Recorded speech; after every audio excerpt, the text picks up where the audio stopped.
I don't see screen, Prabhu. Screen మీ ఎవరికి కనపట్లేదండి? ఆహా! కనిపిస్తుంది ప్రభుజీ. ఓహ్! నాకేం కనపడట్లేదు. ఇప్పుడు కనపడింది స్క్రీన్. ఓకే. జై శ్రీ జగన్నాథ్ బలదేవ్ సుబ్రహ్మణ్య సుదర్శన్ జీ కీ జై. నీలాచల నివాసాయ నిత్యాయ పరమాత్మనే బలభద్ర సుభద్రాభ్యం జగన్నాథాయ తే నమః. హే కృష్ణ కరుణా సింధు దీనబంధు జగత్పతే గోపీశ గోపికాకాంత రాధాకాంత నమస్తుతే తప్త కాంచన గౌరంగి రాధే వృందావనేశ్వరి వృషభానుసుతే దేవి ప్రణమామి హరి ప్రియ.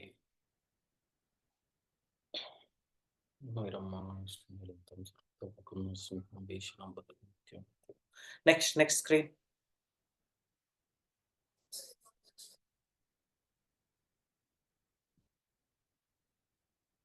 Next screen.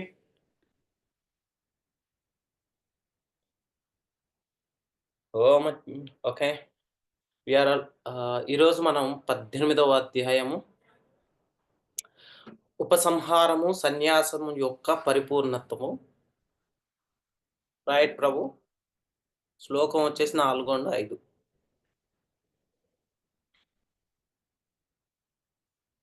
ఓకే. నిశ్చయం శృణమే తత్ర త్యాగే భరత సత్తమా త్యాగో హి పురుషవ్యాఘ్ర త్రివిధః సమత్కీర్తితః. ఓ భరత శ్రేష్ఠ, పురుష వ్యాఘ్ర త్యాగమును గూర్చిన నా నిర్ణయమును ఇప్పుడు ఆలకింపుము. శాస్త్రములందు అట్టి త్యాగము 3 విధములని చెప్పబడినది. నెక్స్ట్.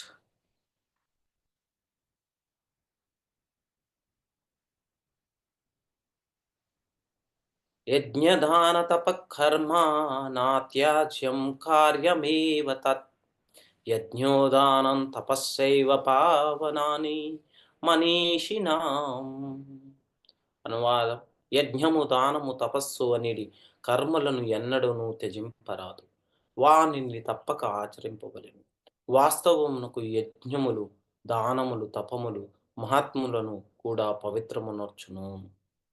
Okay, thank you.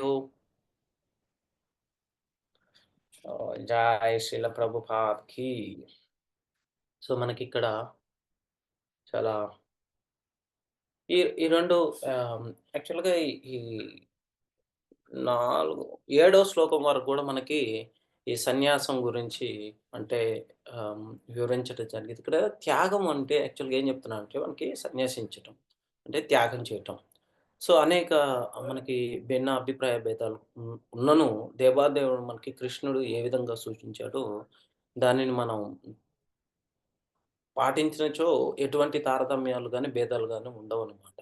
అయితే కృష్ణ భగవానుడు ఏదైతే చెప్పాడో అదే మనం పరమావధానిగా భావించి తప్పనిసరిగా పాటించవలెను. ఇప్పుడు మనం చూసుకుంటే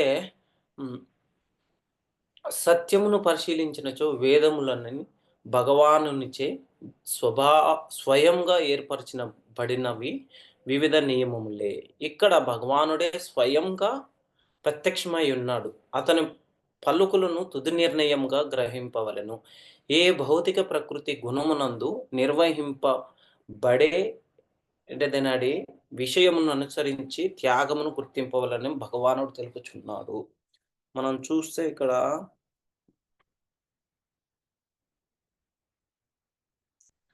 ఇక్కడ ఏం చెప్తున్నారంటే యాక్చువల్గా ఖచ్చితంగా మనకి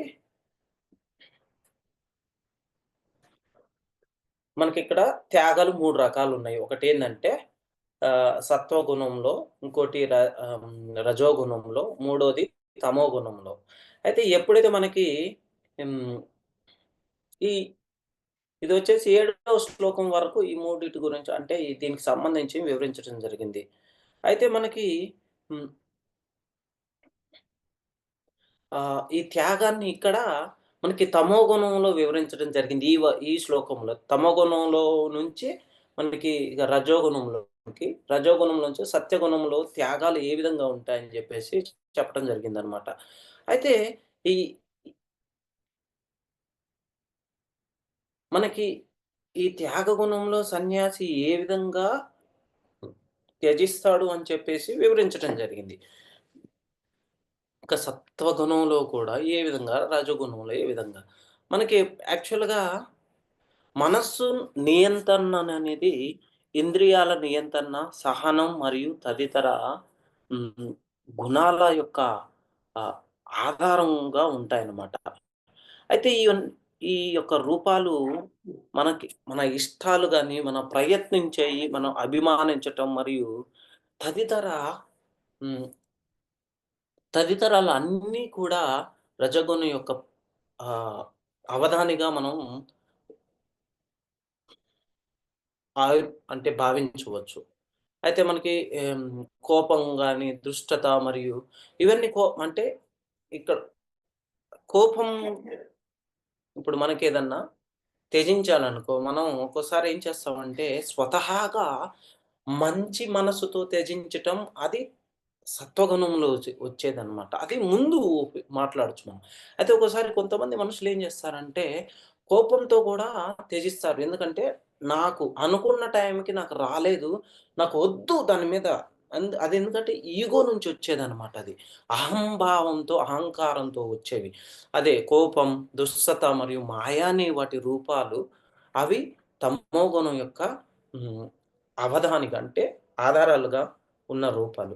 ఈ 3 గుణాల కలయికలో మనం నేను మరియు నా అనే భావనను శరీరం మరియు మనస్సు మరియు మాటలతో ఈ యొక్క ప్రకారం మనం ఏదైతే ప్రవర్తన ద్వారా ఇంకోటి ఈ యొక్క మతపరమైన నియమాలను ఆర్థికాభివృద్ధికి మరియు ఇంద్రియ సుఖాన్ని మరియు భౌతిక ప్రయోజనాల కోసం లేదంటే ఇంకొక వ్యక్తిని హ్మ్.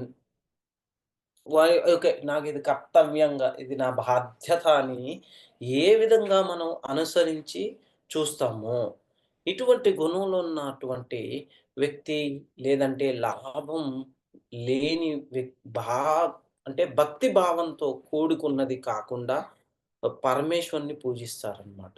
అంటే ఏదన్నా ఒక లాభాపేక్షతో పరమేశ్వరుని పూజిస్తారు. కానీ పరమేశ్వరుని పూజ యొక్క ఫలితాల కోసం ఆశపడే వ్యక్తి సహజంగా రజోగుణంలో ఉంటారనమాట. మరియు మనకి హింస ఆశించే వ్యక్తి తమోగుణంలో ఉంటాడు. అయితే ఈ గుణాలు శుద్ధ గుణం, రజోగుణం, తమోగుణం ఇవి అన్నీ జీవసత్వాలు అంటే సత్వరాలు కలిగి ఉంటాయన్నమాట. కానీ పరమేశ్వరుడు ఈ 3 గుణాల ఈ నుంచి పై ఉన్నాడన్నమాట. ఈ 3 గుణాలకి ఎ పైన ఉన్నారు మనకి కృష్ణ భగవానుడు. మనకి ఒక చేసే చర్య యొక్క దాని యొక్క పని గాని, ఆ స్థలం మరియు ఫలితాలు, కాలం, చర్యల్లో ఉన్న ధ్యానం మరియు ఆ యొక్క చర్యని చేసే వ్యక్తి, అతని విశ్వాసం, అతని అవగాహన స్థాయి, ఆధ్యాత్మిక పురోగతి, మరణానంతరం అతని గమ్యం మొదలైనవి 3 గుణాలలో భాగస్వామ్యంగా ఉంటాయి.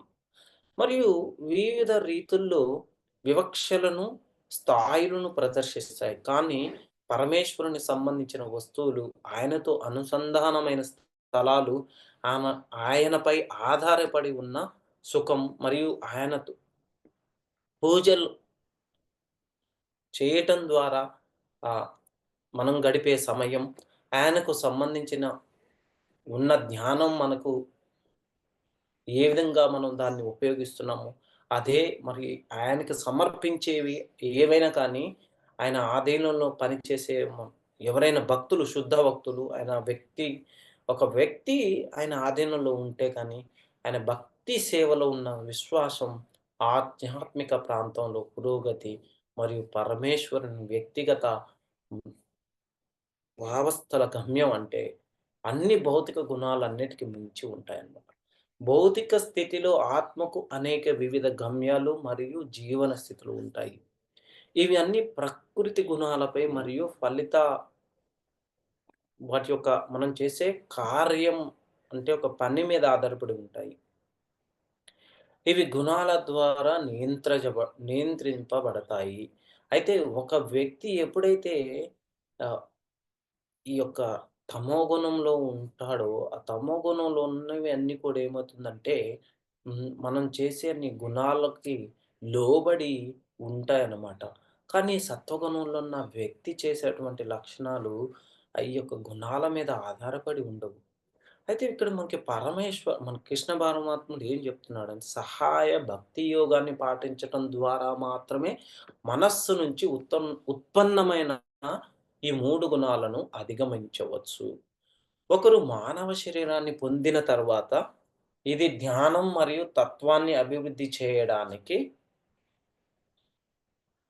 సామర్థ్యం కలిగి హ్మ్, ఉన్నది. మేధావి అంటే ఎవరైతే ఒక మేధావి ఈ 3 గుణాలతో సంబంధం లేకుండా కృష్ణ పరమాత్ముని యొక్క భక్తిలో వారికి ఎప్పుడు నిత్యం సేవ చేస్తూ ఉంటారో, ఆహ్, అది ఆ శుద్ధ గుణాన్ని పెంచడం ద్వారా రజోగుణం మరియు తమోగుణం ఈ యొక్క గుణాలను అధిగమించటం జరుగుతుంది. ఈ అధిగమించినప్పుడు ఒ ఒకరు తన అవగాహనను ముక్త స్థాయికి అభివృద్ధి చేసి భౌతిక గుణాన్ని అధిగమించవచ్చనమాట. ఆ సమయంలో అతను పూర్తిగా భౌతిక గుణాల నుండి విముక్తి చెందుతాడు. అదే మనకేం జెప్తారంటే, తన సుబిస్టల్ అంటే తన యొక్క భౌతిక మనస్సు, బుద్ధి మరియు యొక్క అహంకారం అన్నీ కూడా విడిచిపెట్టి యొ కృష్ణ దేవాది దేవుడైన శ్రీకృష్ణుని అనుసంధానాన్ని పొందుతాడు. అతనికి ఈ యొక్క బిస్టుల్ అంటే ఛిద్రము జీవాత్మ పరమేశ్వరంతో ముఖాముఖి ఒక కవచం ఉంటుంది గదా! ఆహ్, ఈ వీటి అంటే ఛిద్రం జీవాత్మ. సో, వీటికి ముఖాముఖి మనం కలయిక అనేది ఉంటుంది. మరియు ఆయన కృప ద్వారా పరిపూర్ణమైన సంపూర్ణతను పొందటం జరుగుతుంది మనకి. సో, ఇక్కడ మనం చూస్తుంటే యాక్చువల్‌గా ఆహ్, స్వతహాగా మనలో ఆ యొక్క త్యాగం అంటే ఒక వె వస్తువుల మీద మనంతట మనము ఆ యొక్క త్యాగాన్ని అలవరుచుకోవటం జరుగుతుంది. అయితే ఇదంతా కూడా ఒక భక్తి భావన ద్వారా మాత్రమే మనకి ఆహ్, అవలంబించటం జరుగుతుంది. అయితే ఎప్పుడైతే మనము హ్మ్. ఇది ఒక ఇది ఖచ్చితంగా చేయాలి. ఇది ఒక నియమ నిబంధనల ద్వారా ఏదైతే మనం చేస్తామో ఆహ్, ఈ శాస్త్రానుసారంగా చేసి ఒక అది నిజంగా మన యొక్క ఆధ్యాత్మిక చింతనకు, ఆధ్యాత్మిక భావనలో వివరించినట్టు నిజంగా అది త్యాగానికి సంబంధించిందనమాట. అయితే ఎప్పుడైతే మన యొక్క హ్మ్, ఈ సెన్సెస్ ఉంటాయో వీటిని హ్మ్, సంతృప్తి చెందటం కోసము ఏదైతే మనం చేస్తామో ఓహ్, అది మనకి లాభం చేకూర్చదనమాట. అయితే ఎప్పుడైతే ఈ యొక్క ఈ సెన్సెస్‌ని అబోవ్‌గా ఆలోచిస్తామో, దానికి అది మనకేమవుతుందంటే, ఈ యొక్క ఆధ్యాత్మిక యొక్క స్పిరిచ్యువల్ లైఫ్‌కి పైబడి ఉంటుందనమాట. మనకదే చెప్తుంటారిక్కడ మనకి. ఎప్పుడైతే మనం ఆహ్, ఈ యొక్క మైండ్ అనేది లేదంటే ఈ యొక్క ఈ సెన్స్ కంట్రోలు మనకి టాలరెన్స్ కానీ, డిస్క్రిమినేషన్ ఇవన్నీ కూడా ఆహ్, ట్రూత్‌ఫుల్‌నెస్ అంటే మంచిగా అబద్దాలాడకుండా లేదంటే మెర్సీ అనేది ఒకరు వ్యక్తి పట్ల మెర్సీ కానీ, చేసే ఒక ప్రతి కార్యం ద్వారా గానీ చాలా జాగ్రత్తగా ఉండి మనం చేసేటువంటి అన్నీ కూడా ఒకదాని మీద ఒకటి ఆధారపడి ఉంటాయి. మనకి ఎప్పుడైతే ఒక వ్యక్తి యజ్ఞము, దానము, తపస్సు అనడి కర్మలను ఎన్నడును త్యజింపరాదు. వానిని తప్పక ఆచరించవలెను. వాస్తవమునకు యజ్ఞులు, దానములు, తపములు మహాత్ములను కూడా పవిత్రమునర్చును. ఇక్కడేం చెప్తున్నారంటే, ఎప్పుడై యోగులు మానవ సమాజ అభివృద్ధి కొరకే కర్మలను చేయవలెను. మానవుని ఆధ్యాత్మిక జీవితము వైపునకు పురోగమింపచేయుట అనేక పవిత్రీకరణ విధానములు కలవు. ఏం చెప్తున్నారంటే ఇక్కడ మనకి వివిధ సంస్కారాలున్నాయి. ఆ సంస్కారాలు ఏ విధంగా ఒక వ్యక్తిని హ్మ్, పవిత్రమైన అంటే కృష్ణ పరమాత్మని చేరుకునే ఒక మార్గాన్ని ఏ విధంగా మనకు సూచిస్తాయంటే, మనకి సత్క్రియ సారదీపిక అనేటి గోపాల భట్ట గోస్వామి మనకి హ్మ్, రాయటం జరిగిందనమాట. అయితే అందులో ఏం చెప్తుందంటే మనకి ఒక సంస్కారాలు ఏ విధంగా ఉంటాయంటే, ఒక వ్యక్తి అంటే మనం ఇది చూసుకుందాం. వివాహ కార్యక్రమం నుంచి చూసుకుందాం. వివాహం చేసుకునేటప్పుడు ఆహ్, ఒక అబ్బాయి, అమ్మాయి వారి యొక్క జాతకాలను చూడటం కానీ, జాతకాలు కలిసినప్పుడు వారికి అన్నీ సవ్యంగా ఉన్నాయి అంటే, అప్పుడు వాళ్ళు ప్రొసీడ్ అవుతారనమాట. అంటే జాతకం చూడటం గూడా ఓ సంస్కారం అనమాట. ఆ సంస్కారం దాన్ని బట్టి ముహూర్తం చూస్తారు. ముహూర్తాన్ని చూసిన తర్వాతకి హ్మ్, వివాహ బంధాన్ని వైవాహిక ఆహ్, యొక్క కార్యక్రమం ద్వారా వారి యొక్క వివాహ బంధాన్ని ఈ ఏర్పరచటం జరుగుతుంది.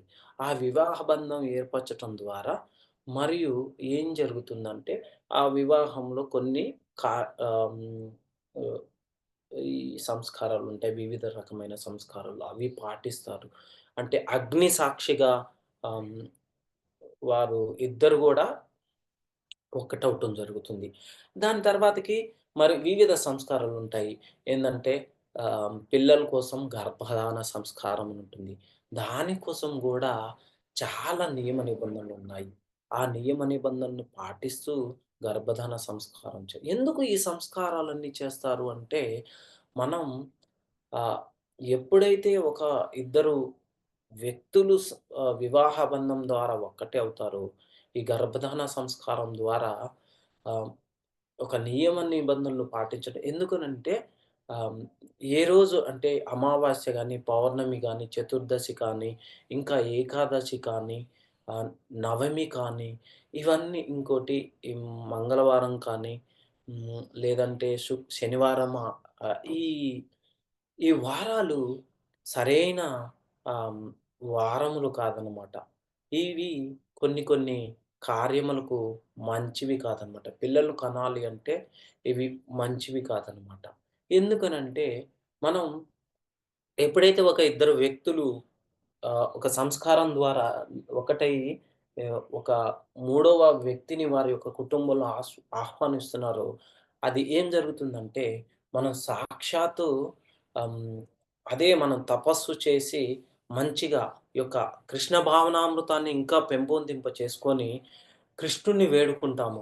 దయచేసి మీరు ఒక మంచి హ్మ్ ఆత్మను అంటే మాకు మీ యొక్క డివోటీని కాదంటే మీరే రండి మా యొక్క కుటుంబంలోకని ఆహ్వానించాలి. ఆహ్వానించాలంటే అది మనం ఎంత పవిత్రంగా ఉండాలి. అర్థమైంది. ఇవన్నీ కూడా ఈ సంస్కారాలన్నీ కూడా మనం ఎప్పుడూ వదిలిపెట్టొద్దనమాట. ఈ మోడర్న్ డేస్‌లో ఏమవుతుందంటే నాకు తెలీదు అంతగా. మరి ఇవన్నీ పాటిస్తారా? పాటించరా? అని చెప్పేసి. ఎందుకంటే చ్ ఈ యొక్క కుటుంబం వదిలిపెట్టేసి 20 సంవత్సరాలవుతుంది. ఈ 2005 ఎప్పుడో వదిలిపెట్టేసుండనమాట. అప్పటినుంచి సరిగ్గా అవగాహన లేదు. ఆహ్, ఈ ఎందుకంటే అవసరం లేదు. అవసరం రాలేదు. మరి ఇప్పుడు పాటిస్తున్నారా? పాటించట్లేదో తెలియట్లేదు. ఇవన్నీ కూడా మనం ఖచ్చితంగా తెలుసుకోవాలి. ఇంకోటి మనం ఇంతకుముందు ఆహ్, ఈ యజ్ఞాలు కానీ ఇవన్నీ చేస్తుంటామనమాట మనం. అర్థమైందా? సో, ఎప్పుడైతే మనం ఒక ప్యూర్ సోల్‌ని అంటే ఒక ఒక భగవంతుని యొక్క హ్మ్, సేవకుడినే మన కుటుంబంలో ఆహ్వానించటం ద్వారా సో, మన కుటుంబం వృద్ధి చెందుతుంది. వంశం వృద్ధి చెందుతుంది. దాని ద్వారా ఒక డివోటీ మన కుటుంబంలోకి జన్మ తీసుకోవటం ద్వారా ఒక 14 తరాలని అభివృద్ధి చెందటం జరుగుతుంది. అంటే ఈ యొక్క ఆహ్, సంసార బంధనాల నుంచి విముక్తి చేయటం జరుగుతుంది. ఇవన్నీ మనకి ఆహ్, ఇవన్నీ కూడా వివిధ రకములైనటువంటి సంస్కారాలనమాట. ఈ పిల్లాడు పుట్టిన తర్వాత ఇక ఏం చేస్తాము నామస్కరణ నామ అంటే ఆహ్, నామ సం నామస్కరణ చేయటం అది ఒక సంస్కారం. దాని తర్వాతకి మళ్ళీ అన్నప్రాసన అదొక సంస్కారం. అన్నప్రాసన తర్వాతకి ఏం చేస్తామంటే హ్మ్. విద్యారంభ సంస్కారం అది ఒక సంస్కారం. మరి ఒక సంవత్సరం వచ్చిన తర్వాతకి ఇంకా వివిధ రకాల సంస్కారాలుంటాయి. ఇవన్నీ కూడా మనం చేయటం ద్వారా ఏం జరుగుతుందంటే, ఒక మంచినిది అనేది పిల్లలకు మనం అలవర్చటం జరుగుతుంది. అందుకోసమని ప్రతిరోజు గూడా పిల్లలు నిద్ర లేవంగానే కొద్దిగా అంటే అట్‌లీస్ట్ పల్లెటూరులో ఏం జరుగుతుందంటే, 5:00కల్లా పిల్లల్నందరిని నిద్ర లేపటం జరుగుతుంది. అవన్నీ కూడా మనం పిల్లలకి చిన్నప్పటి నుంచి నేర్పటం ద్వారా ఏమవుతుందంటే అందుకే తొందరగా పడుకోవాలి. తొందరగా పడుకుంటే తొందరగా లేస్తాము. తొందరగా లేచినప్పుడు ఏం జరుగుతుందంటే మనల్ని చూసి పిల్లలు నేర్చుకుంటారు. ఆ సంస్కారాలు మనకి ఉంటాయి కదా! మనల్ని చూసే కదా పిల్లలు నేర్చుకునేది. ఆహ్, ఎందుకు ఇప్పుడు హ్మ్, నాకు చాలామంది స్నేహితులున్నారు. ఆహ్, మన దేశంలో కాకుండా వేరే దేశంలో.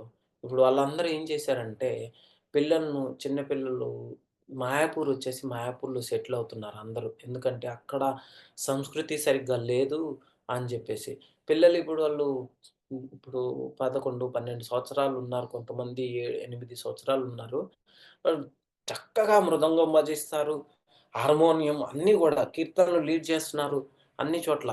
ఆళ్ళు మళ్ళీ హాలిడేస్‌కొచ్చినప్పుడు వాళ్ళ కంట్రీస్‌కి వెళ్ళినప్పుడు, ఇంకా అన్ని చోట్ల గూడా మంచిగా అదే ఆ సంస్కారం అనేది మనం ప ఒక పరిస్థితుల్ని బట్టి ఇంకోటేంటంటే మనం ఉన్న యొక్క ప్రదేశాలను బట్టి గూడా ఇక్కడ మాయాపూర్‌లో ఏం జరుగుతుంది, అందరూ గూడా అదే ఇక ఇక్కడున్నోళ్ళకి భక్తే వేరే మార్గం ఏం తెలీదనమాట. ఆ భక్తి ద్వారా ఏమవుతుందంటే పొద్దున్నే పిల్లల్ని మంగళారతి తీసుకొనొచ్చేయటం ఆహ్, రోజు.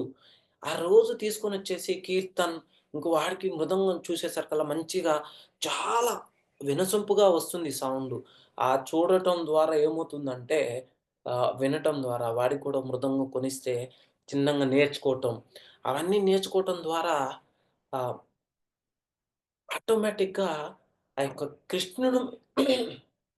కృష్ణుని మీద భక్తి భావన అనేది అభివృద్ధి చెందటం జరుగుతుంది. చూడండి. అది అందుకోసమనే మనం ఏం జెప్తున్నాడంటే, ఈ మానవ సమాజ అభివృద్ధి కొరకే కర్మలను చేయవలెను. మానవ సమాజ అభివృద్ధి యోగులు. ఎవరండి? యోగులు. మానవుని ఆధ్యాత్మిక జీవితము వైపునకు పురోగింప చేయుటకు అనేక పవిత్రీకరణ విధానములు కలవు. ఉదాహరణకు అందులో వివాహ సంస్కారము అట్టి పవిత్రీకరణలో విధానములలో ఒకటిగా పరిగణింపబడినది. దానిని వివాహ యజ్ఞము అని పిలువబడును. చూడండి వివాహ యజ్ఞం చేయటం ద్వారా గృహ సంబంధములు అన్నింటికిని విడిచిపెట్టి సన్యాసము స్వీకరించిన వ్యక్తి అట్టి వివాహ సంస్కారము ప్రోత్సహింపవచ్చునా? అడుగుతున్నారనమాట. ఇంకోటి సన్యాసి గూడా చేయవచ్చునా? యోగ అంటే ఇప్పుడు సన్యాసి ఉన్నాడు. సన్యాసి తీసుకున్నాక ఎళ్ళేసి వివాహాలకి అటెండ్ అవ్వచ్చునా? అని జెప్పేసి. అయితే ఇక్కడ మానవ కళ్యాణముకునే ఉద్దేశింపబడిన ఏ యజ్ఞమునైనా విడువరాదని భగవానుడు ఇక్కడ చెప్పుచున్నాడు. అయితే ఆయన సన్యాసి ఎవరైతే ఉంటారో, ఆ వివాహము ఆయన వచ్చేసి బ్లెస్సింగ్స్ ఇయ్యొచ్చండి. బ్లెస్సింగ్స్ ఇవ్వటం ద్వారా ఏమవుతుందంటే, ఇంకా ఆధ్యాత్మిక పురోగతి అనేది అభివృద్ధి చెందటం జరుగుతుంది. ఆయన వివాహం చేసుకోపోవచ్చు. కాపోతే వివాహం చేసుకునేటువంటి వ్యక్తుల యొక్క హ్మ్. వివాహానికి వచ్చేసి ఆయన యొక్క ఆశీర్వాదాలు ఇవ్వటం ద్వారా ఆహ్, ఒక మానవ